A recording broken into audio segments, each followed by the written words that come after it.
what is going wrong in your life? You're an AFL footballer, you're living your dream. I couldn't bear to look at myself and go, oh, you know what, you probably need help now. What does help even look like? When I was 4 months old, Dad got offered a job to move out to Beijing, and then we moved over to Hong Kong for another 6 years. But I just remember playing so much sport. And that's where I started playing rugby when I was about 5 or 6. And that was my introduction to competitive sport, and I used to love it.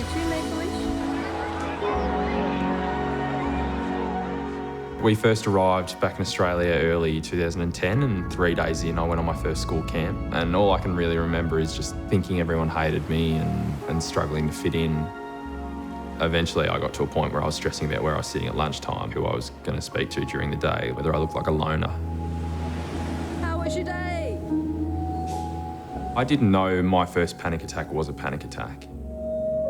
Couldn't figure out a little problem. I threw a pen, slammed my head into my desk. I just had no control over how I was feeling. I just felt helpless, that my mind was taking control of the rest of my body. I struggled to understand that people like me could have things like this go on because I'd had the picture-perfect life so far. Oh, Liam. I still remember really intensely how proud I was when I got drafted and Juddy handed me that jumper. Stocker from the Sandringham Dragons. I think the thing I remember the most is how quickly my emotions changed. All my exposure to AFL football has been that they live a perfect life. There are no worries. Frankly, it definitely wasn't the case. You're struggling with this aggressive anxiety disorder, but you're still in front of a packed MCG. How does that even break even? But there's an aspect of being able to hide behind the identity that I have out there. And that's probably why it was a safe haven for me when I was playing AFL football and why I struggle so much when I'm not. Like at the time, I really struggled to go back to being me. How hard that is to conceptualise that in front of 80,000 people you're not under pressure, but at home on your own you are. Gil McLaughlin today said footy always finds a way, and the latest is the entire, all 10 Victorian clubs being now based in... I found out the day before that we were flying up to Queensland for 25 days. Pretty much the second I got up there, I realised that something was really off. You know, thoughts of self-harm were well past the point of being worrying. I sort of started unpacking why I was even in the industry. I hadn't enjoyed any of my first 2 years, and it got to the point where football wasn't necessarily detrimental to me, but football could no longer save me. My plan was to retire and forget about football. I thought that me escaping football was me escaping my mental health problems.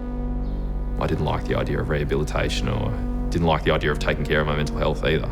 In fact, I had these associations with it that I was a weakling because I had to, and all this stuff that I'd been prejudiced towards since early childhood.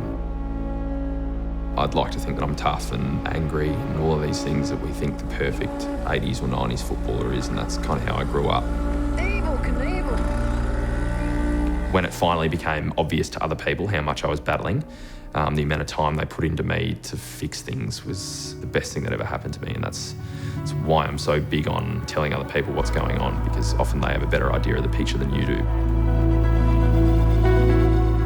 The biggest things for me were the understandings of what was actually going on hormonally in my brain and having some way to justify how I was feeling. So I had a psychologist, a psychiatrist, and medication. When I finally got to that point where when I was in a downhill spiral or something like that, how I could come back to terms with, all right, this is why I'm feeling this way. These are the little things that I can do to get away from it or give myself a second and get back in the moment. Knowing who I've got in my corner as well, so I don't feel alone even when I'm struggling. I now realise my purpose in football might be a little bit bigger than just being good at it. I'm going to do everything in my power to make people feel like suffering like this is okay. I'm an AFL footballer, but I can be human. And I don't have to be this super tough guy. Like, I know other people struggle. I know everyone does. And that's what makes it okay for me